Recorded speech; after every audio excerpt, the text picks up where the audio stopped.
प्यारे विद्यार्थियों, नमस्कार। मैं पवन कुमार जारेड़ा, सहायक आचार्य हिंदी, राजकीय महाविद्यालय कनवास कोटा। आज हम घनानंद जी के सवैये पढ़ेंगे। कल की कक्षा में हमने घनानंद जी के कवित्त पढ़े थे और आज हम उसी को आगे बढ़ाते हुए घनानंद जी के सवैये पढ़ेंगे। हमारे पाठ्यक्रम में 2 सवैये हैं, उनका अध्ययन हम करेंगे। सबसे पहली क्लास मैंने घनानंद जी का जीवन परिचय के ऊपर ली थी। उसमें से एक छात्रा रामा ने एक प्रश्न पूछा था जो आप सामने देख सकते हो।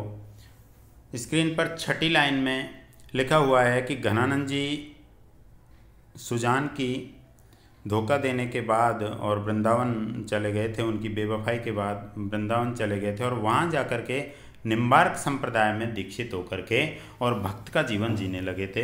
तो उस बालिका ने प्रश्न पूछा है कि सर, निम्बार्क संप्रदाय क्या होता है? ये हमारे समझ में नहीं आया। बहुत अच्छा प्रश्न पूछा। मैं इसका उत्तर आपको पहले बता देता हूँ, उसके बाद हम सवैये पढ़ेंगे। तो देखिए, जिस प्रकार से इस दुनिया में अनेक धर्मों के लोग रहते हैं और एक ही ईश्वर को अनेक धर्मों के लोग अलग अलग तरीके से अपनी अपनी उपासना विधि से मानते हैं। जैसे हिंदू, मुस्लिम, सिख, ईसाई, जैन, पारसी, बौद्ध आदि धर्म अपने अपने तरीके से और ईश्वर की भजन पूजन करते हैं। उसी प्रकार से ब्रजमंडल में, मथुरा और वृंदावन के क्षेत्र में श्री कृष्ण की आराधना भी अनेक महापुरुषों ने अपने अपने तौर तरीक़ों से की है और उसके लिए अलग अलग संप्रदायों की स्थापना की थी। जैसे कि वल्लभ संप्रदाय की स्थापना वल्लभाचार्य जी ने की थी, जिसमें उन्होंने श्री कृष्ण की भजन पूजन को महत्व दिया। एक संप्रदाय मथुरा वृंदावन में राधा वल्लभ संप्रदाय है, जो स्वामी हित हरिवंश गोस्वामी का है और उसमें उन्होंने केवल राधा जी की ही पूजा की है और राधा जी की ही पूजा की जाती है। उस संप्रदाय में कृष्ण की पूजा नहीं की जाती और उसमें माना जाता है कि राधा जी को यदि हम प्रसन्न कर लेंगे तो श्री कृष्ण राधा जी के प्रसन्न होने से प्रसन्न हो जाएंगे। तो ये उपासना विधि दूसरी तरीके की हो गई। इसी प्रकार से एक निम्बार्क संप्रदाय था जिसकी स्थापना निम्बार्काचार्य ने की थी और उसकी क्या विशेषता है, उसमें राधा और कृष्ण की युगल रूप में पूजा की जाती है। युगल का मतलब है कि मंदिर में राधा और कृष्ण दोनों की ही मूर्ति को स्थापित किया जाता है और दोनों की एक साथ पूजा की जाती है। कृष्ण और राधा दोनों को बराबर महत्व दिया जाता है। तो पूजा की ये जो विधि है ये निम्बार्काचार्य ने दी थी और ये निम्बार्क संप्रदाय के मंदिरों में इस प्रकार की पूजा की जाती है। तो घनानंद जी भी निम्बार्क संप्रदाय के मंदिर में जाकर के और इसी प्रकार की पूजा करने लगे थे, राधा और कृष्ण की युगल रूप में पूजा करना। इसी प्रकार से एक और संप्रदाय है स्वामी हरिदास जी का सखी संप्रदाय, जिसमें कि श्री कृष्ण की पूजा करते हैं और उसको अपनी सखी मान करके और हरिदास जी का जो संप्रदाय है सखी संप्रदाय, उसके भक्त पूजा करते हैं। उसी प्रकार से एक और संप्रदाय चला था चैतन्य महाप्रभु का गौड़ीय संप्रदाय, उसमें भी श्री कृष्ण को महत्व दिया जाता है। तो इस प्रकार से ब्रजमंडल की भूमि में और श्री कृष्ण की आराधना अनेक महापुरुषों ने अलग अलग तरीके से की है।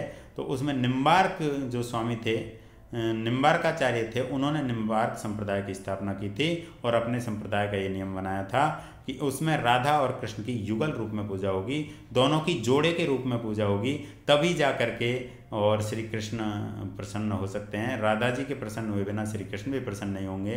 तो दोनों की पूजा का विधान है वो निम्बार्क संप्रदाय है और उसी में जा कर के और घनानंद जी दीक्षित हुए थे, दीक्षा ली थी और फिर निम्बार्क संप्रदाय के मंदिर में भजन पूजन करने लगे थे।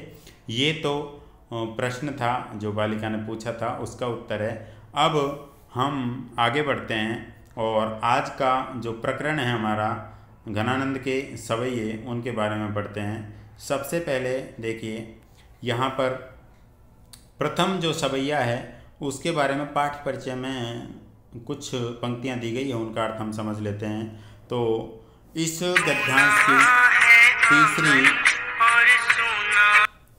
गद्यांश की और तीसरी पंक्ति में हम पढ़ना शुरू करेंगे कि आगे प्रथम सवैया में कवि ने विरह और मिलन की अवस्थाओं की तुलना की है।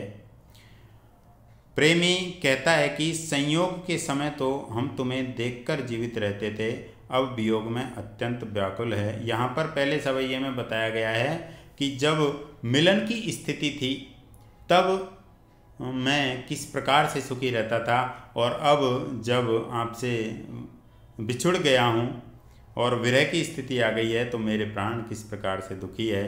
तो इस बात को हम दूसरे सवैये में पढ़ेंगे, वहाँ दर्शाया जाएगा। और अंतिम सवैये के बारे में भी एक पंक्ति है।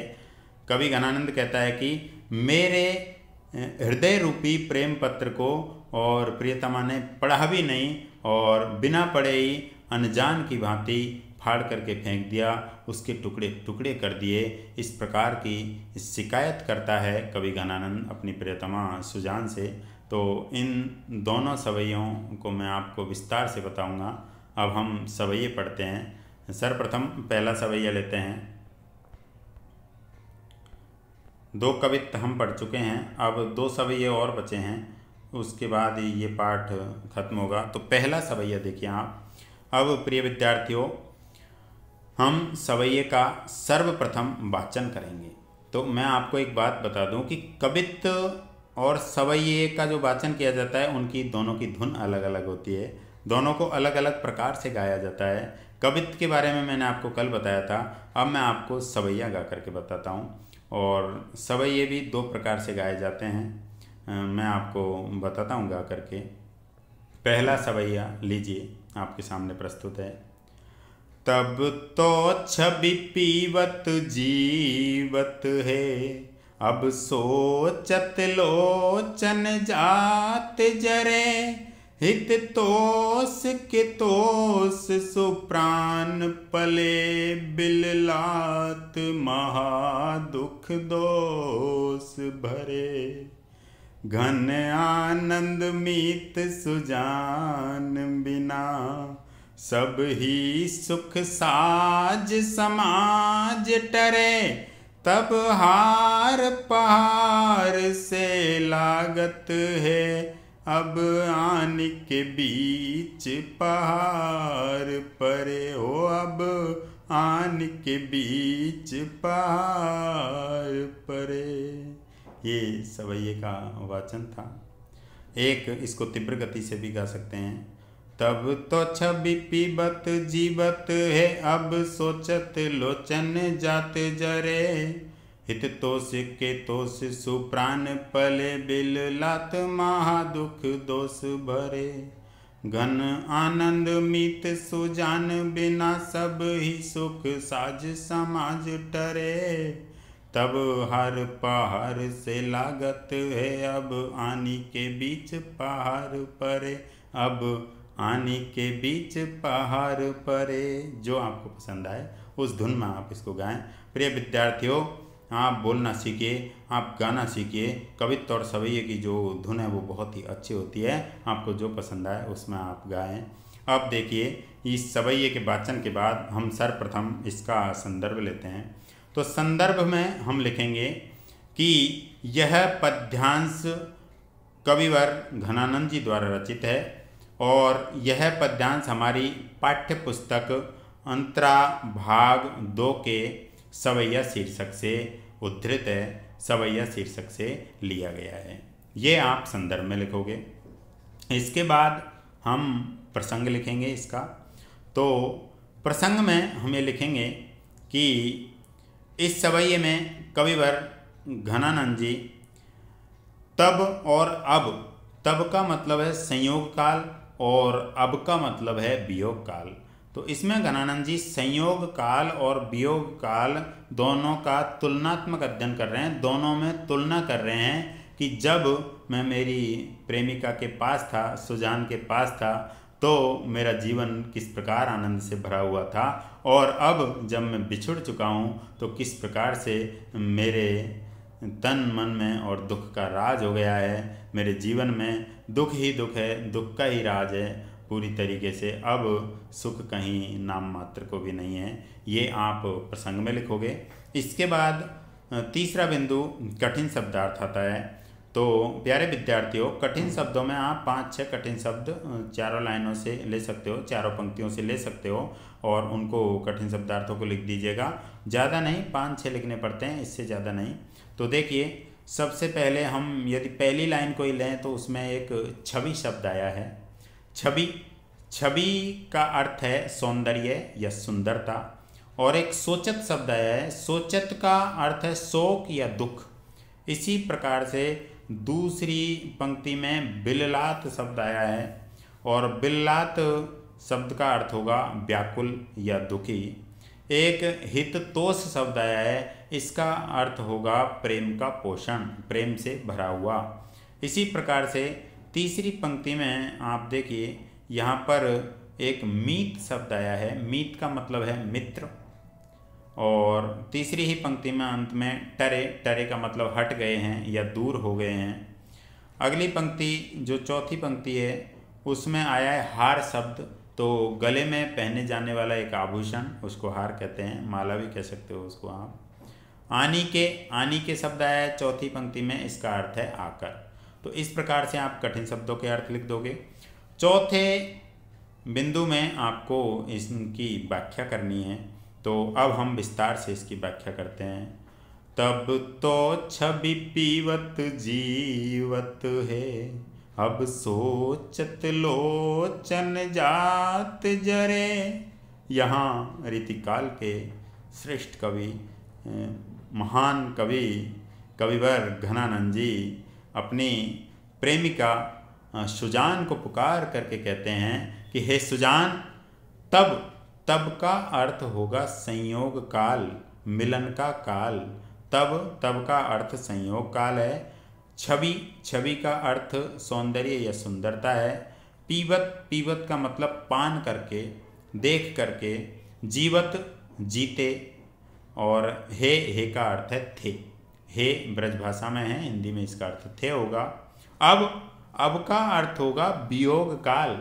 तब का अर्थ संयोग काल था, अब का अर्थ होगा वियोग काल, अर्थात जब घनानंद जी सुजान से बिछुड़ चुके हैं तब की बात हो रही है। तो अब वियोग काल के लिए प्रयुक्त हुआ है। सोचत का अर्थ है शोक या दुख।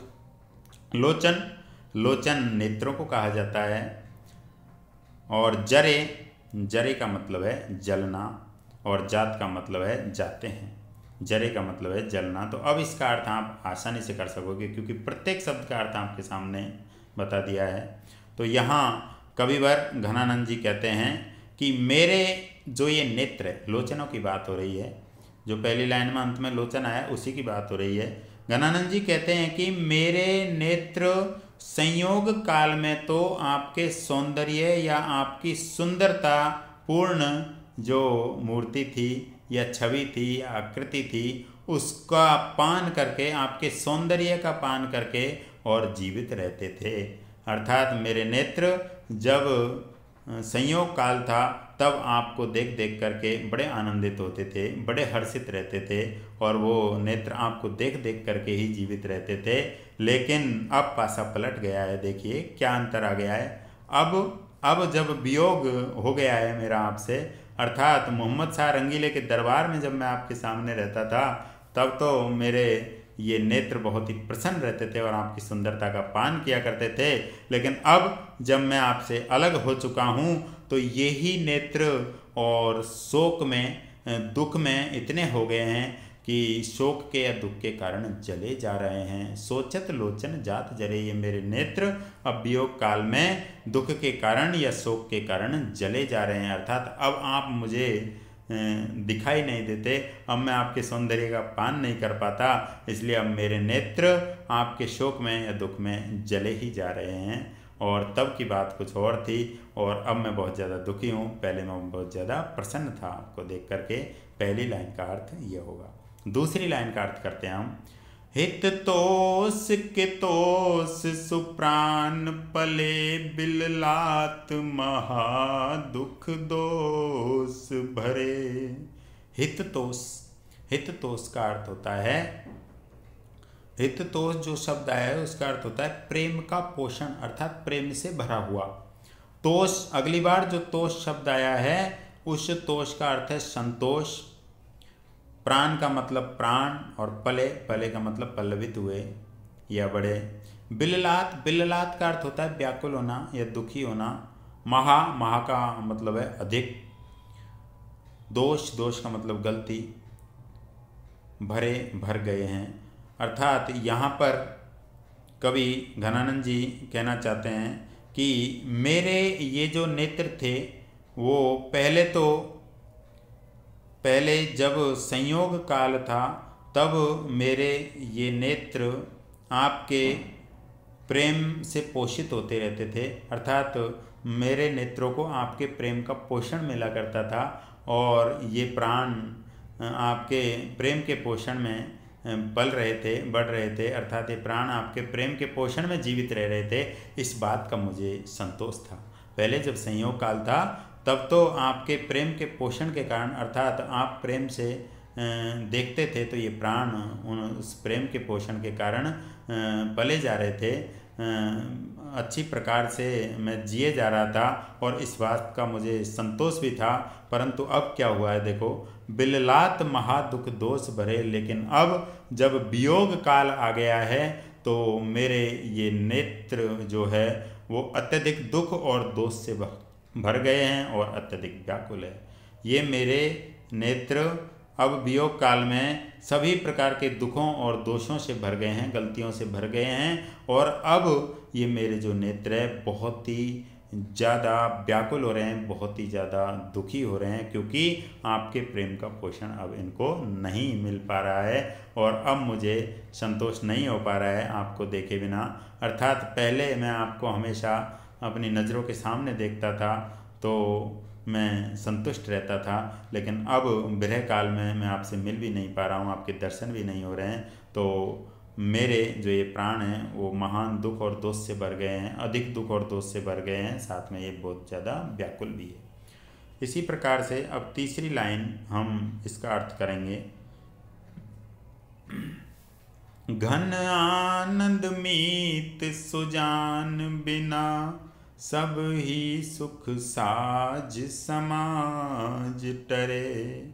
घन आनंद, यहाँ देखिए प्यारे बच्चों, घनानंद शब्द में वैसे इसके दो अर्थ होते हैं। घन, घन का मतलब बादल और आनंद प्रेम या प्रसन्नता। तो प्रसन्नता के बादल, एक तो इसका अर्थ ये होता है, और एक घनानंद कवि का नाम है। तो जहाँ भी घनानंद शब्द आया है वहाँ पर हम कह सकते हैं कि वहाँ पर श्लेष अलंकार है। एक शब्द के दो अर्थ यहाँ पर निकल रहे हैं। यहाँ कवि के नाम के लिए प्रयुक्त हुआ है घनानंद। मीत, मीत का अर्थ होता है मित्र। मीत का अर्थ वैसे तो मित्र ही होता है, लेकिन यहाँ जो घनानंद का मित्र है वो किसी अन्य मित्र के लिए नहीं, सुजान के ही लिए प्रयुक्त हुआ है। सुजान ही उनकी प्रेमिका है, सुजान ही उनका मित्र है, सुजान उनका सब कुछ है। तो यहाँ जो मित्र शब्द प्रयुक्त हुआ है वो सुजान के लिए प्रयुक्त हुआ है। सुख साज समाज टरे, साज का अर्थ है विधान, अर्थात ये समाज के जो सभी प्रकार के सांसारिक सुखों का जो विधान होता है, सांसारिक सुख जो होते हैं उनके बारे में बात की गई है। तो देखिए इसका अर्थ, घन आनंद मीत सुजान बिना। कवि घनानंद कहते हैं कि हे मित्र सुजान, हे प्यारे सुजान, आपके बिना मेरी स्थिति कैसी हो गई है एक बार देखिए।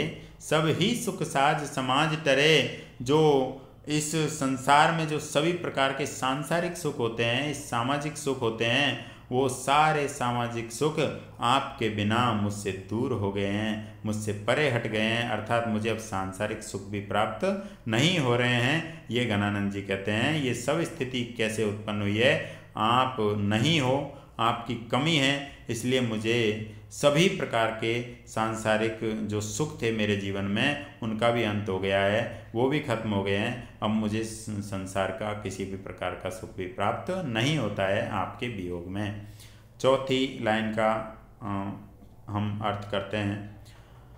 तब हार पहाड़ से लागत हैं, अब आने के बीच पहाड़ परे हो, अब आने के बीच पहाड़ परे।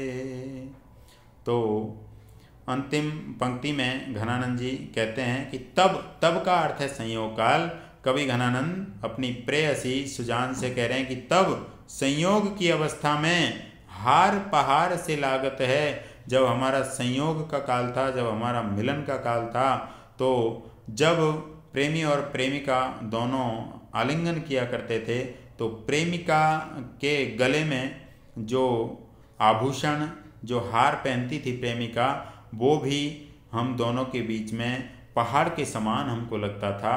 अर्थात वो हार नहीं, माला नहीं, वो एक पहाड़ की तरह और पर्वत की तरह बाधा उत्पन्न करता था।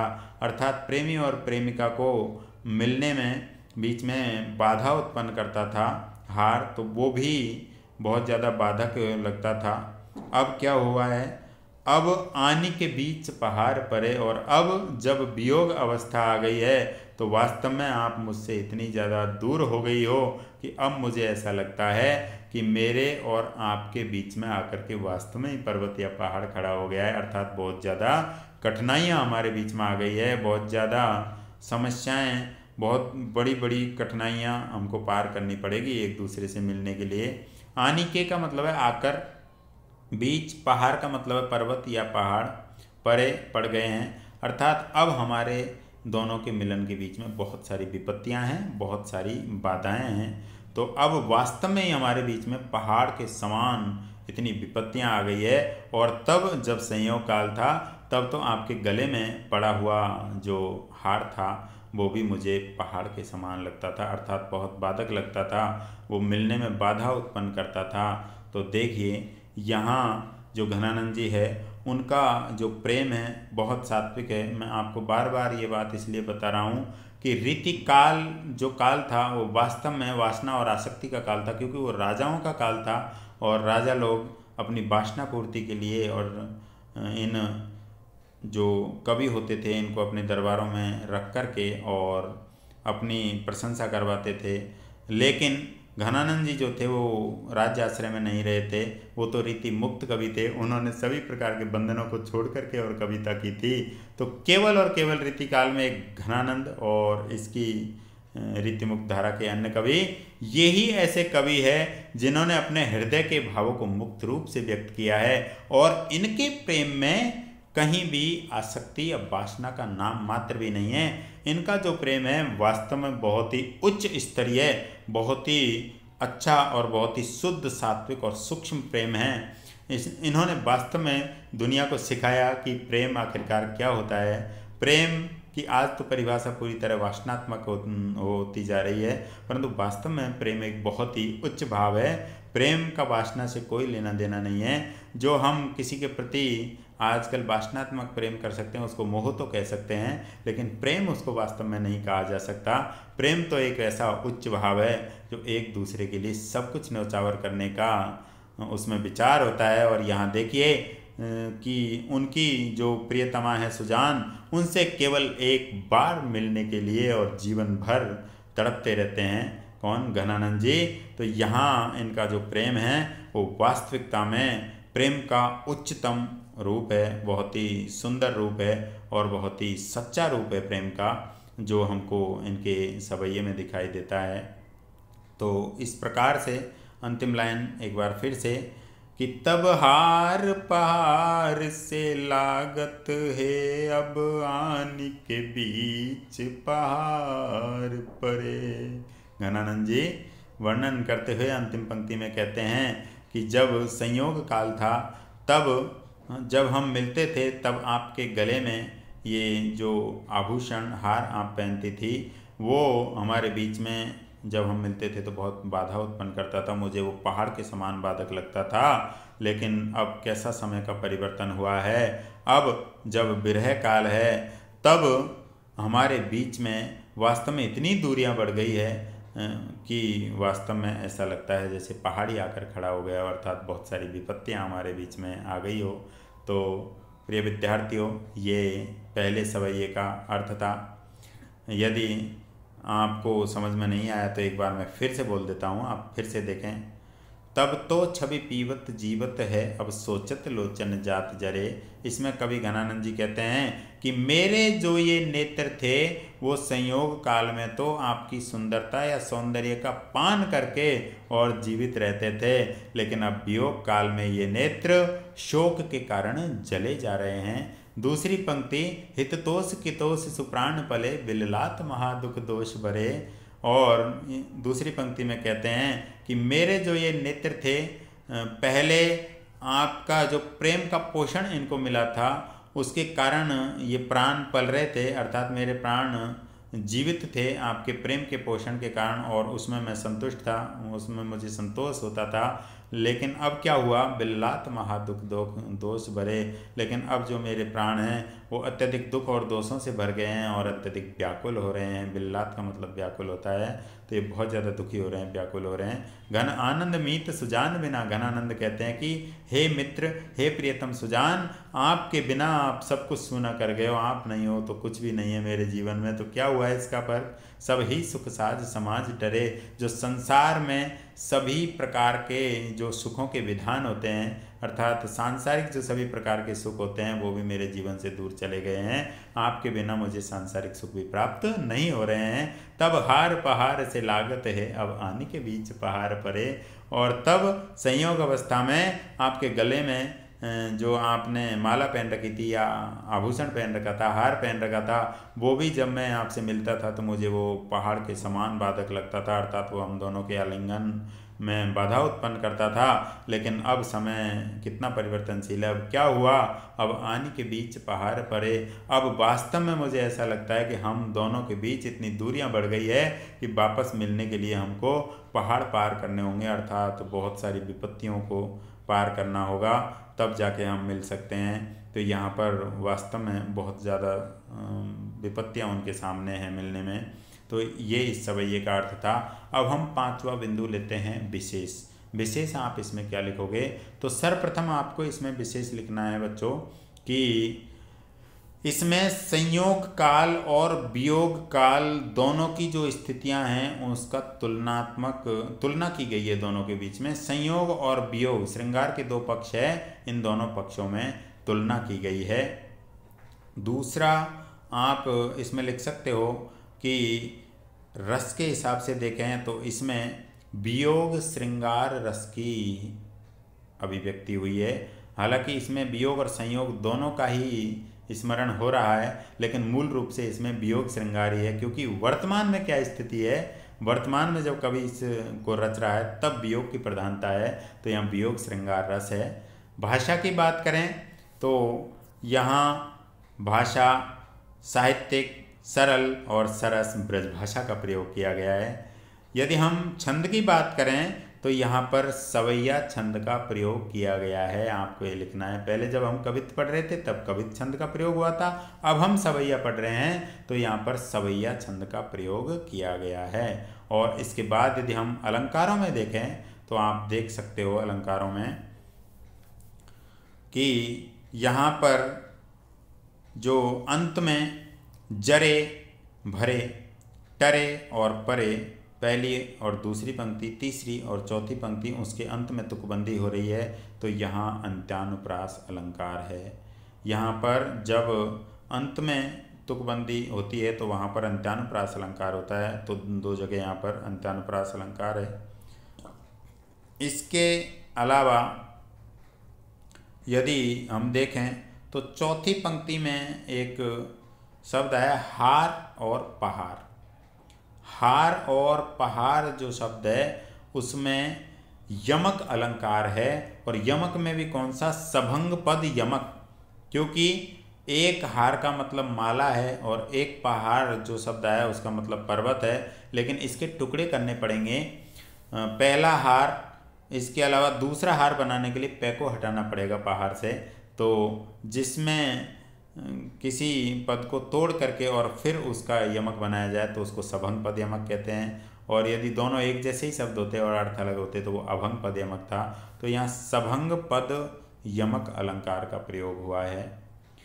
तब हार पहाड़ से लागत है, और यहाँ एक अतिशोक्ति अलंकार का भी प्रयोग हुआ है कि तब ये जो हार था, आपके गले में माला थी, वो पहाड़ के समान लगते थे, अर्थात यहाँ पर अतिशयोक्ति भी की गई है।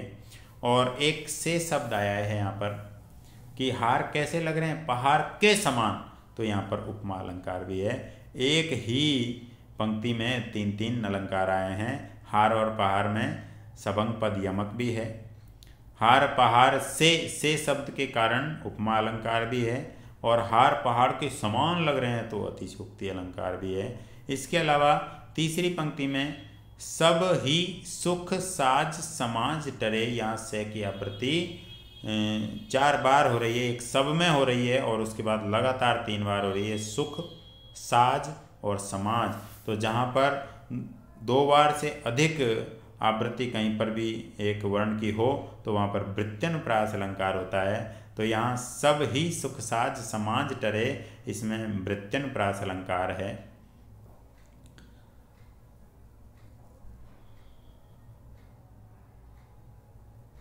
और दूसरी पंक्ति में आप देखिए प्राण पले, प्राण और पले में पै शब्द की 2 बार आवृत्ति हुई है, तो यहाँ छेकानुप्रास अलंकार है। इस प्रकार से ये कुछ अलंकार थे इस सवैये में।